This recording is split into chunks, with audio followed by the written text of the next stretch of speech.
Card selection merit list केमती देखिए निज मोबाइल रे आज तुम 4टारे बाहर third selection merit list step by step process आम कही रखा निश्चित भाव में वीडियो को शेष पर्यंत देखिए एवं निज मोबाइल रे third selection merit list check करें।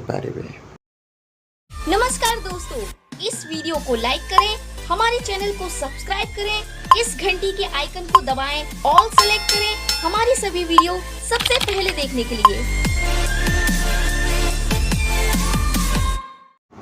पे डिस्क्रिप्शन लिंक उपर क्लिक करेंगे। क्लिक कलापर ये टाइप आसी जो देखिपे know your selection status round 3 ताऊपर क्लिक करेंगे। बर्तमान ये टाइप आसीज to know your selection status ये निजर बारकोड नंबर 24 CP ये टाइप जोड़ा थिला सेटा एंटर करेंगे। मोबाइल नंबर जोड़ा रजिस्टर होटा एंटर करेंगे एवं ये जो देखुं कैप्चा सेटा एंटर करेंगे। एंटर करके शो बटन उपर क्लिक करेंगे। क्लिक कले तुम केते नंबर ऑप्शन ले एवं को कैटेगरी एवं को इंस्टीट्यूट रे शो करिवो। एमती भाव में third selection merit list check करेंगे समस्ते निज मोबाइल रे डिस्क्रिप्शन लिंक रे केवल क्लिक करके रही। नमस्कार, जय जगन्नाथ।